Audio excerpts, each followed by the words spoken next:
Hi students, I'm back with a brand new chapter for CBSE class 10th. This is a play titled The Dear Departed, written by Stanley Houghton. Now the title of the play, The Dear Departed, suggests us that it is about our dear loved ones who have departed from us. But actually, the author Stanley Houghton has created a satire. Satire means that he is negating something using humor, using funny situations. Basically this drama is about the relationship of children with their elderly parents.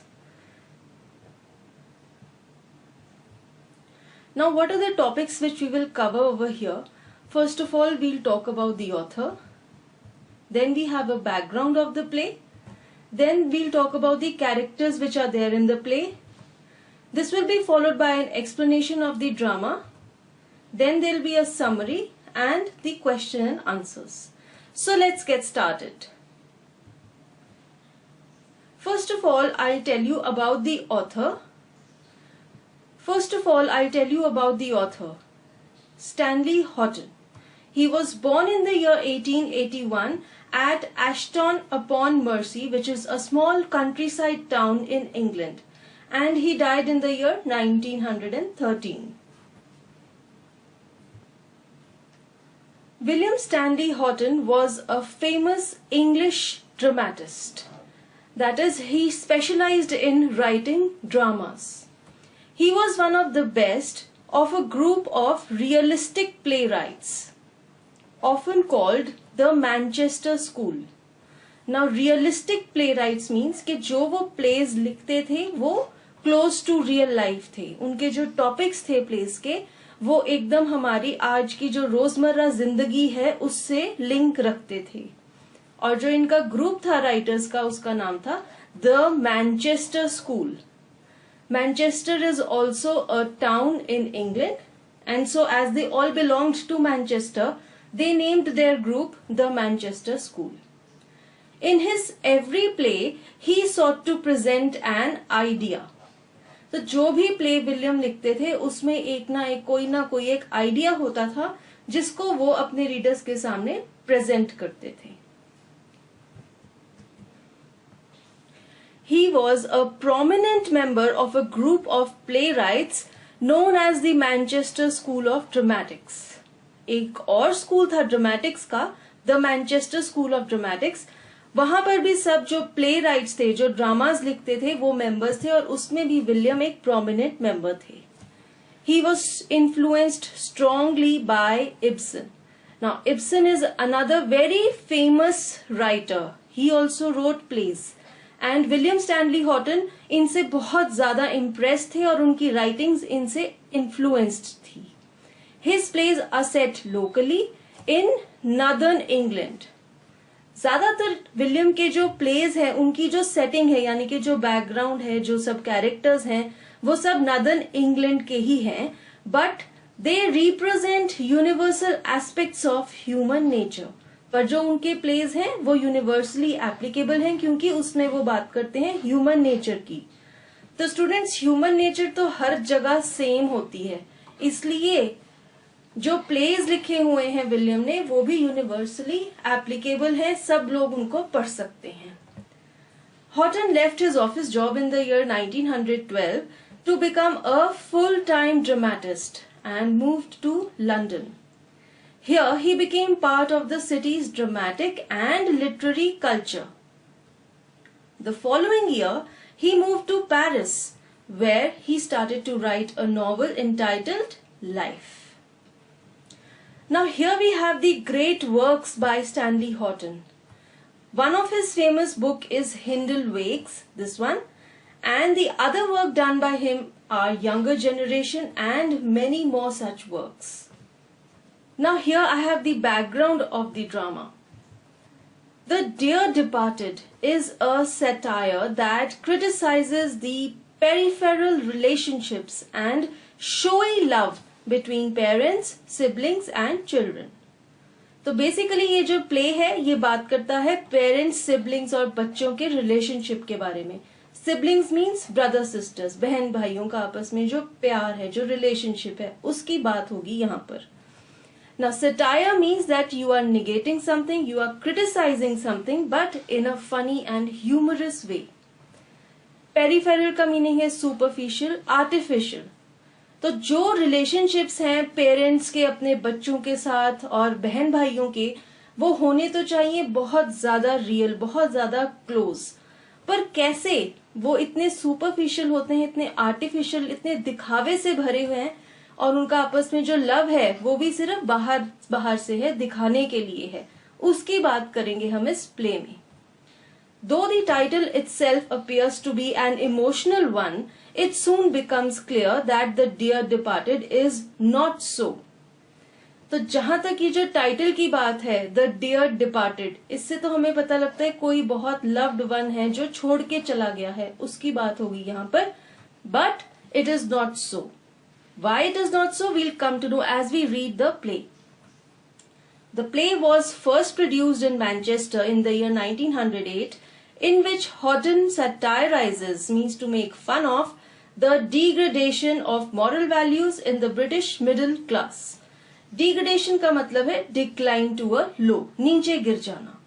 तो ये जो play है ये सबसे पहले produce हुआ था, यानी कि दिखाया गया था मैनचेस्टर में इन द ईयर 1908. और इस प्ले में हॉटन मजाक उड़ाते हैं नीचे गिरी हुई अपने लेवल से. कोई बहुत ही ज्यादा नीचे गिर जाता है जब क्या चीज गिर गई, मॉरल वैल्यूज. कहां पर? ब्रिटिश मिडिल क्लास की फैमिलीज में. Now I talk about the important characters which you will come across in the play. The important characters in the play are the grandfather whose name is Abel Merryweather, his daughters Mrs. Amelia Slater and Mrs. Elizabeth Jordan, their husbands Henry Slater and Ben Jordan, Amelia and Henry Slater's daughter Victoria Slater. Now I'll talk about all of them one by one. Abel Merriweather, who's the grandfather of Victoria. Mr. Merriweather is over 70. He is bright and vigorous, with a twinkle in his eye. Vigorous means he is very strong according to his age, and twinkle in his eye means that he is very lively, बहुत ही जिंदा दिल इंसान है. He believes in eating, drinking and being merry. He is frank and straightforward. He takes the wise decision of disowning his children and start making his life more comfortable by remarrying at the age of past 70. अब जो able Merryweather है बहुत जिंदा दिल इंसान है. वो अच्छा खाना खाने, ड्रिंक करने और खुश रहने में बिलीव करते हैं. बहुत ही ज्यादा फ्रैंक और स्ट्रेट फॉरवर्ड हैं. वो जो बात उनके दिल में होती है वो फट से बोल देते हैं. और वो एक wise decision, wise means being very intelligent, being समझदार, वो एक बहुत समझ वाला फैसला लेते हैं कि वो अपने बच्चों को डिसओन कर देते हैं कि उनका कोई हक नहीं है एबल मैरीवेदर की चीजों पर, और वो अपनी दोबारा से लाइफ सेटल करते हैं रीमैरी करके एट द एज ऑफ 70. वो दोबारा से किसी से शादी कर लेते हैं. Now we have the character of Mrs Amelia Slater. She is the first daughter of Mr Abel Merryweather, a greedy, stingy and a materialistic woman. तो किस टाइप की फीमेल है अमेलिया स्लेटर? बहुत ही लालची है, कंजूस है और चीजों के बारे में बहुत ज्यादा सोचती है. स्टूप का मीनिंग है lower one's moral standards so far as to do something wrong. तो वो इतना गिर सकती हैं मिसेस अमेलिया स्लेटर कि वो कुछ गलत काम भी कर सकती हैं. अपने मॉरल्स को इतना गिरा देंगी, वो कुछ गलत भी कर देंगी. किस लिए? अपनी ग्रीड को, अपने लालच को सेटिस्फाई करने के लिए. She is a dominating wife and a vulgar woman, prepared to do any amount of straight talking to get her own way. So Amelia Slater is dominating wife, यानी कि वो अपने हस्बैंड को डोमिनेट करती हैं, और वो बहुत वल्गर यानी कि इमोरल भी हैं. उनका मॉरल स्टैंडर्ड्स भी बहुत लो है. और वो कितना भी स्ट्रेट टॉकिंग करेंगी, यानी कि वो फ्रैंकली ब्लंटली कुछ भी बोलेंगी, चाहे वो किसी को हर्ट भी करे, पर वो अपना काम करने के लिए कुछ भी करेंगी. The next character in the play is Mrs. Elizabeth Jordan. She is the younger sister of Amelia Slater and the second daughter of Mr. Abel Merriweather. Like her sister, she too has no feelings for her father, nor for her sister. She is stout, complacent, woman with an impassive and an irritating air of being always right. Elizabeth Jordan stout यानी कि fat है, मोटी है, complacent है. Complacent का meaning है very pleased and satisfied with their own achievements. तो वो अपने में ही इतनी खुश हैं और अपने आप से बहुत ज्यादा प्रसन्न है कि हाँ, उन्होंने बहुत कुछ किया है और वो काफी सक्सेसफुल हैं. तो ऐसे जो इंसान होते हैं वो औरों को बहुत अपने से लो ग्रेड का समझते हैं और उनका एक इम्पैसिव और इरिटेटिंग एयर है. इम्पैसिव का मीनिंग है नॉट फीलिंग और शोइंग इमोशन. तो ये इमोशनलेस है, बड़ी ही cold hearted, stone hearted type की फीमेल है और इरिटेटिंग भी है क्योंकि वो हमेशा ये सोचती हैं कि वो हमेशा सही है. The next character which I will talk about is Henry Slater. Henry Slater is Amelia's husband and is far more scrupulous than any other person in this play. Scrupulous का मीनिंग है extremely honest.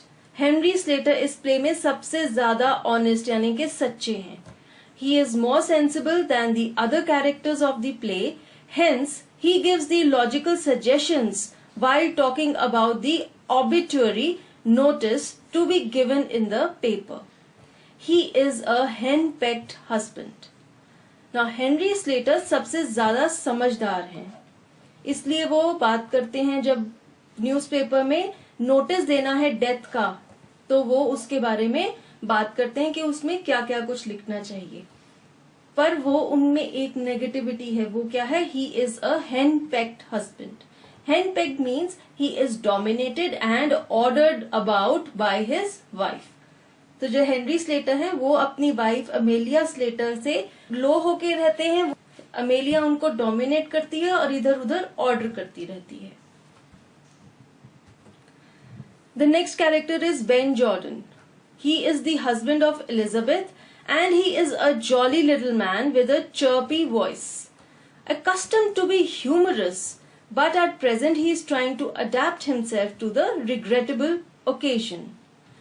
Ben Jordan कैसे हैं? उनकी आवाज बड़ी चीयरपी है, cheerful है और वो बहुत ज्यादा ह्यूमरस हैं, यानी कि सबको हंसाते रहते हैं. पर अभी वो कोशिश कर रहे हैं अपने आप को चुप रखने की, अपने आप को कंपोज रखने की, क्योंकि एक दुख का ओकेजन है. Regrettable means sad. तो जैसे कि एक दुख का मौका है तो वो अपने आप को कंट्रोल करने की कोशिश कर. Now we'll talk about Victoria Slater. Victoria is a girl of 10 years. She is an obedient child. Obedient means वो अपने पेरेंट्स का कहना मानती है. She is very fond of her grandfather and she has genuine feelings of love towards him. She is a precocious child. The presence of this young girl in the play comes as a whiff of cool breeze in the stuffiness generated by the adults' scheming, quarreling and scrupulosity. Now here Victoria is a very good girl. She is obedient. वो अपने parents का कहना मानती है और वो अपने दादाजी से बहुत प्यार करती है. उसके दिल में उनके लिए सच्ची फीलिंग्स है प्यार की. She is a precocious child. Precocious means she has developed certain abilities or inclinations at an early age than is usual or expected. So we can say that she is very mature for her age. वो बहुत ज्यादा समझदार है. The presence of this young girl in the play comes as a whiff of cool breeze. Whiff of cool breeze means कि ठंडी हवा का झोंका. तो वैसे इस प्ले में बहुत ज्यादा स्टफीनेस है, बहुत ज्यादा एंगर है, क्वारलिंग है, नेगेटिविटी है, पर विक्टोरिया है जो वो एक ठंडी हवा का झोंका है. स्क्रूपलिसिटी का मीनिंग है गिल्ट अबाउट मॉरल और रिलीजियस इश्यूज. तो जो एडल्ट्स हैं विक्टोरिया के घर में वो स्कीमिंग है आपस में प्लान्स बना रहे हैं एक दूसरे के साथ लड़ने के लिए, चीजें हड़पने के लिए, आपस में लड़ रहे हैं, झगड़ रहे हैं और वो गिल्टी फील कर रहे हैं क्योंकि वो अपने मॉरल वैल्यूज और अपने रिलीजियस वैल्यूज को गिरा रहे हैं ये सब कुछ करने के लिए। Now I talk about the play and explain it also alongside. The scene is the sitting room of a small house in a lower middle class district of a provincial town. On the spectator's left is the window with the blinds down. A sofa is in front of it. On his right is a fireplace with an armchair by it. In the middle of the wall facing the spectator is the door into the passage. तो यहाँ पर scene बता रहे हैं Stanley, जो play का scene है जहां पर सब कुछ होगा वो क्या है। एक सिटिंग रूम है, means like a lobby room, a living room. छोटा सा घर है इनका लोअर मिडिल क्लास डिस्ट्रिक्ट में। अगर हम प्ले देखने जाएंगे तो हम स्पेक्टेटर्स होंगे और हमारी लेफ्ट पे एक खिड़की है, विंडो इज अ खिड़की with the blinds. Blinds means curtains which are down. फिर एक सोफा रखा हुआ है उसके आगे और स्पेक्टेटर की राइट पे है फायर प्लेस जहां पर आग जलाते हैं। जब सर्दी होती है बहुत ज्यादा तो लोग फायर प्लेस यूज करते हैं, वहां पे वुड में आग जलाकर थोड़ा रूम को वार्म अप करते हैं। और फायर प्लेस के साथ एक आर्म चेयर रखी हुई है। पीछे की जो वॉल है उसके मिडल में स्पेक्टेटर के बिल्कुल सामने एक दरवाजा है जो आगे पैसेज में जाता है। To the left of the door, a cheap, shabby chest of drawers. To the right, a sideboard. In the middle of the room is a table with chairs round it. Ornaments and a cheap American clock are on the mantelpiece. In the hearth, a kettle. By the sideboard, a pair of gaudy, new carpet slippers. वो कह रहे दरवाजे की left side पे एक cheap means घटिया सस्ता सा, और shabby means worn out chest of drawers है। Chest of drawers is something like this. And उसकी राइट साइड पे क्या है, एक साइड बोर्ड। साइड बोर्ड भी एक बड़ा सा ऊंचा सा डब्बा होता है जिसके ऊपर एक शेल्फ है सामान रखने के लिए। In the middle of the room is a table with chairs around it. तो रूम के बिल्कुल सेंटर में क्या है, एक डाइनिंग टेबल है जिसके साइड्स पर चेयर्स रखी हुई हैं। Ornaments and a cheap American clock are on the mantelpiece. ये है mantelpiece, fireplace के ऊपर की जो शेल्फ होती है। इसके ऊपर कुछ ornaments, कुछ डेकोरेटिव चीजें हैं और एक अमेरिकन क्लॉक पड़ी हुई है। और in the hearth a kettle. Hearth means ये जो fireplace के बीचों बीच यहाँ पर एक kettle रखी हुई है। By the sideboard a pair of gaudy new carpet slippers. Gaudy means something which is very bright and showy. तो साइड बोर्ड है जो, उसके साथ यहाँ पर नीचे एक स्लीपर्स का पेयर रखा हुआ है जो कि नई है, बहुत ज्यादा गॉडी है यानी कि बहुत चमकीली सी है।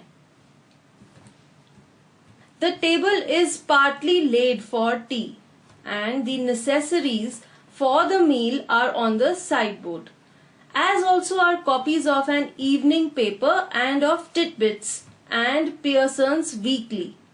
तो बता रहे हैं कि जो डाइनिंग टेबल है उसके ऊपर चाय नाश्ता लगाया हुआ है और कुछ जो नेसेसरी सामान है वो साइड बोर्ड के ऊपर रखा हुआ है। और साइड बोर्ड पर पड़ी हुई हैं कॉपीज इवनिंग पेपर की, न्यूज पेपर की और टिटबिट्स की। टिटबिट्स क्या है, a British weekly magazine founded by George newness in 1881 which was in mass circulation in England. तो एक बहुत ही पॉपुलर वीकली मैगजीन है टिटबिट्स, वो पड़ी हुई है। एंड पियर्सन्स वीकली क्या है, a British weekly magazine founded by sir Cyril Pearson in 1890। So Pearson's weekly भी एक बहुत ही पॉपुलर ब्रिटिश वीकली मैगजीन है। तो टिटबिट्स और पियर्सन्स वीकली दोनों मैगजीन्स हैं बहुत पॉपुलर, वो भी इस साइड बोर्ड पर पड़ी हुई हैं। Turning to the left through the door takes you to the front door. To the right, upstairs. In the passage, a hat stand is visible. अब वो कहते हैं अगर आप लेफ्ट मुड़ जाएंगे डोर में से तो वो आपको फ्रंट डोर की तरफ ले जाएगा, घर का जो मेन डोर है, और अगर आप राइट मुड़ जाएंगे तो स्टेयर्स आ जाएंगी ऊपर जाने के लिए। और जो ये पैसेज है वहां पर एक हैट स्टैंड विजिबल है। हैट स्टैंड एक ऐसी चीज है फर्नीचर की, ऐसी शेप की होती है, उसमें ऐसे हैंगर्स निकलते हैं बाहर। ज्यादातर ये फॉरेन कंट्रीज में यूज होती थी। लोग जब बाहर से घर में एंटर करते थे तो ये मेन डोर के पास पड़ी होती थी, वहां पे अपने हैट्स, अपना कोट है उसको हैंग करके फिर घर के अंदर जाते थे लोग। तो ऐसा ही एक हैट स्टैंड भी विजिबल है। When the curtain rises, Mrs. Slater is seen laying the table. She is a vigorous, plump, red-faced, vulgar woman prepared to do any amount of straight talking to get her own way. अब यहाँ पर Stanley बता रहे हैं when the curtain rises. Now as this is a play, it can be enacted upon. Stage के ऊपर भी इसको लोग एक्ट करते हैं, बच्चे इसको प्रेजेंट करते हैं, और तब जब स्टेज पर कर्टन राइज होता है तो जो अब तक मैंने आपको सीन बताया है वो प्रिपेयर्ड होता है, तैयार होता है, और तब जब कर्टन राइज होता है तो क्या दिखते हैं, एक फीमेल है जो कि है मिसेस स्लेटर, वो टेबल लेकर रही है। और वो कैसी है, she is vigorous, plump means मोटी, रेड फेस मीन्स उनका फेस है पूरा मेकअप से भरा हुआ है, वल्गर वुमन है, बहुत ही इमोरल टाइप की फीमेल है, और वो कितनी भी ज्यादा ब्लंटली बिहेव करेगी अपना काम कराने के लिए। She is in black, but not in complete mourning. उन्होंने ब्लैक कलर की ड्रेस पहनी हुई है पर वो completely mourning में नहीं है। Mourning means the expression of sorrow for someone's death. तो यहाँ पर स्टैनली ये बताना चाह रहे हैं, यहाँ पे फिर से थोड़ा ह्यूमर है, वो कह रहे हैं ऑल्दो उसने काले रंग के कपड़े पहने हुए जिससे पता लगता है कि वो ग्रीफ में है, वो दुख में है, पर वो कंप्लीटली दुख में नहीं है क्योंकि सच में उसको कोई दुख नहीं है किसी की डेथ का। She listens for a moment and then goes to the window, opens it and calls into the street. तो यहाँ वो खिड़की पे जाकर कुछ सुनती हैं और फिर बाहर कुछ बोलती हैं स्ट्रीट में। स्ट्रीट मीन्स गली। Mrs. Slater sharply, Victoria, Victoria, do you hear? Come in, will you? Mrs. Slater closes window and puts the blind straight and then returns to her work at the table. Victoria, a precocious girl, often dressed in colors, enters. तो अब यहाँ पर क्या होता है, Mrs Slater जो window पे गई थी स्ट्रीट में आवाज लगाती है अपनी बेटी को शार्पली, तो बड़ी ही तीखी आवाज में चिल्ला के स्क्रीम करके वो बोलती हैं अपनी डॉटर का नाम 2 बार, विक्टोरिया, विक्टोरिया। और वो कहती है उसको डू यू हियर मी, जल्दी से अंदर आओ। इतना बोल के वो विंडो बंद कर लेती हैं, कर्टन वापस से ठीक कर लेती हैं और अपना काम करने लग जाती हैं। तभी विक्टोरिया जो कि एक छोटी सी गर्ल है, she is very precocious, she is a mature child, she has developed certain abilities और inclinations at an earlier age than is usual or expected. She is often dressed in colors. Dressed in colors means उन्होंने एक colourful dress पहनी हुई है क्योंकि वो ज्यादातर colourful dresses ही पहनती हैं। अब मिसेस स्लेटर क्या कहती हैं, I am amazed at you Victoria, I really am. How you can gallivanting about in the street with your grandfather lying dead and cold upstairs? I don't know. Now here gallivanting का मतलब ये है go about seeking pleasure. Mrs Slater Victoria को डांट रही हैं। वो उसको कह रही है मैं बहुत ज्यादा हैरान हूं कि कैसे तुम बाहर स्ट्रीट्स में जाकर खेल रही हो। सीकिंग प्लेजर मीन्स कोई ऐसा काम कर रही हो जिससे तुम्हें खुशी मिल रही है, जबकि तुम्हें ये पता है कि तुम्हारे जो ग्रैंडफादर हैं वो ऊपर कमरे में मरे पड़े हैं और ठंडे हो गए हैं बिल्कुल। आई डोंट नो, कहती मुझे समझ में नहीं आता तुम ऐसा कैसे कर सकती हो। Be off now and change your dress before your Aunt Elizabeth and your Uncle Ben come. It would never do for them to find you in colors. Now here, Mrs. Slater tells Victoria to go fast into her room and change her dress. वो उसे कहती है अपने कपड़े change करके आओ इससे पहले कि तुम्हारी आंट है जो एलिजाबेथ और तुम्हारे अंकल बेन वो आ जाएं। वो कहती है उनको बिल्कुल अच्छा नहीं लगेगा कि तुमने कलर्स पहने हुए हैं। Colours means wearing a gay dress, colourful dress. वो चाहती है कि तुम ब्लैक कलर के कपड़े पहन लो जिससे ये पता चले कि तुम मोर्निंग में हो, यानी कि तुम दुखी हो। Victoria, what are they coming for? They haven't been here for ages. Victoria अपनी मॉम से पूछती है वो यहाँ किस लिए आ रहे हैं, वो तो यहाँ पर बहुत सालों से नहीं आए। Ages means many years.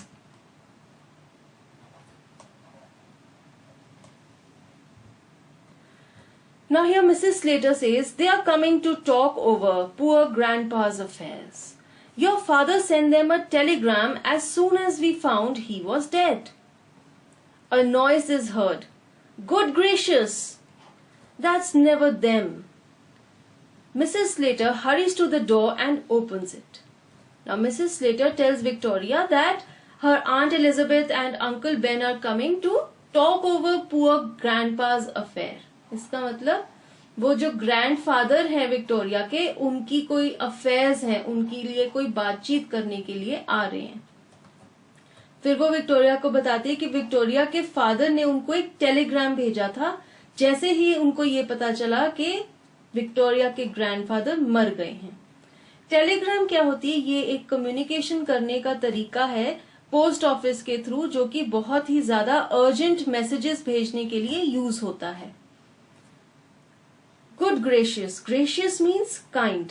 तो वो भगवान को कहते हैं कि हम पर काइंडनेस रखना, कि अभी तक वो आ ना गए हो कहीं, क्योंकि उसको बाहर एक आवाज सुनाई देती है और वो फटाफट डोर के पास जाकर देखती है और खोलती है। फिर वो कहती है no, thank goodness, it's only your father. Henry Slater, a stooping heavy man with a drooping mustache, enters. He is wearing a black tailcoat, grey trousers, a black tie and a bowler hat. He carries a little paper parcel. तो अब जब Mrs Slater door पे जाकर देखती है कि कौन है, तो वो भगवान का शुक्रिया करती है, क्योंकि कौन है वो? विक्टोरिया के फादर हेनरी स्लेटर आए हैं। अब हेनरी स्लेटर को डिस्क्राइब कर रहे हैं यहाँ पर ऑथर। वो कहते हैं वो स्टूपिंग है। Stooping means he is bent forward. He is a stooping heavy man. Heavy means वो थोड़े से फैट है। विद अ ड्रूपिंग मुस्टैश, उनकी मुस्टैश ऐसे नीचे को गिर रही है। He is wearing a black tail coat. Tail coat एक ब्लैक कलर का कोट है जो कि फॉर्मली पहनते हैं मेन डे टाइम ओकेजन्स के लिए। इसके राउंड स्प्लिट टेल होती है पीछे, ये देखिए पीछे ऐसे लंबा सा होता है और इसके पीछे से एक टेल भी होती है, इसलिए इसको टेल कोट कहते हैं। और उन्होंने एक बॉलर हैट पहनी हुई थी। This is a particular shape of a hat and he is holding a little paper parcel. Paper bag पकड़ा हुआ है उन्होंने अपने हाथ में। Not come yet. तो हेनरी कहते कि अभी तक वो आई नहीं। मिसेस स्लेटर कहती you can see they haven't, can't you? तो देखिए कितनी रूडली बोल रही है वो हेनरी को ये नहीं बता रही कि नहीं वो नहीं आए। कहती है तुम्हें दिख नहीं रहा कि वो आए नहीं हुए, अभी तक दिखता नहीं है तुमको, can't you? Now Victoria, be off upstairs and that quick. Put your white frock on with a black sash. Victoria goes out. अब मिसेस स्लेटर है जो वो विक्टोरिया को डिक्टेट करती हैं कि जल्दी से जाओ ऊपर और फटाफट अपनी व्हाइट फ्रॉक पहनो, उसके ऊपर ब्लैक सैश पहन के आओ। और विक्टोरिया रूम में से चली जाती है।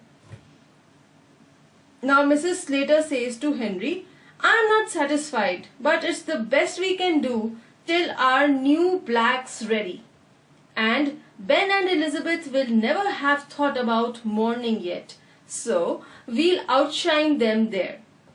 Henry sits in the armchair by the fire. Get your boots off, Henry. Elizabeth's that prying. She notices the least speck of dirt. अब मिसेस स्लेटर हेनरी को कहती है कि मैं अभी तक सेटिस्फाइड नहीं हूं, किस चीज से? अपनी मॉर्निंग ड्रेस से।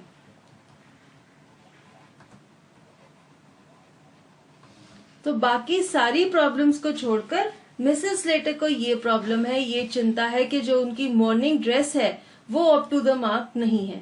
पर वो कहती हैं कि ये सबसे अच्छा है जो हम एकदम से अचानक कर सकते हैं, जब तक कि हमारे न्यू ब्लैक्स रेडी नहीं हो जाते। New blacks ready means till a new dress of morning is ready for us. तो कहती है जब तक हमारी ब्रांड न्यू मॉर्निंग ड्रेस नहीं आ जाती, I think this is the best dress that we can wear. और वो कहती है कि बेन और एलिजाबेथ को तो अभी तक आइडिया ही नहीं आएगा कि उनको कोई मॉर्निंग ड्रेस भी चाहिए, तो यहाँ पर हम उनको आउटशाइन करेंगे। आउटशाइन मीन्स हम उनसे बेटर होंगे, वी आर आउटस्मार्टिंग देम। और हेनरी आराम से आर्म चेयर में बैठ जाता है फायरप्लेस के पास। तो एकदम से उसको कहती है get your boots of. Henry उसको कहती है अपने शूज उतारो जल्दी से। मेरी सिस्टर एलिजाबेथ है, वो प्राइंग है। प्राइंग मीन्स इतनी ध्यान से हर चीज को देखती है कि वो लीस्ट स्पेक ऑफ डर्ट को भी नोटिस कर लेगी। Least speck of dirt means very tiny particle. तो वो कहती है कि वो नहीं चाहती उसकी सिस्टर को हल्की सी भी डस्ट या डर्ट कहीं पे दिख जाए, क्योंकि वो बहुत ज्यादा फिनकी है, वो सब कुछ नोटिस कर लेती है।